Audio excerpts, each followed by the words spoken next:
Pretty busy day at the Austin City Council. So far, they've approved a plan that will help guide future growth in the downtown area, and they've renamed Austin's most used hike and bike trail.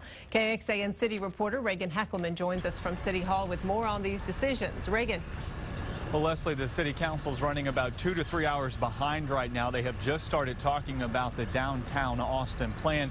That is basically a plan that will guide growth here in the downtown area over the next decade. Now, the plan itself took 5 years to come up with.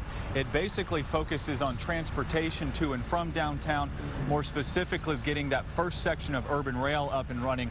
It also calls for the city to add more parks to the downtown area, especially in the eastern section of downtown near Waller Creek. The plan also calls for revitalizing some older historic areas of downtown, such as 6th Street. The plan wants to make 6th Street cater to more than just the late night partiers. Now, besides all of that, there's 100 specific recommendations in this plan. All of them total would cost about $250 to $350 million over the next 10 years. Money to pay for everything will come from public bonds, public-private partnerships, and nonprofit partnerships. Now, the council also renamed the Town Lake Hike and Bike Trail today. The 10.1-mile-long trail will now be known as the Roy and Ann Butler Hike and Bike Trail. Roy Butler is a former mayor of Austin.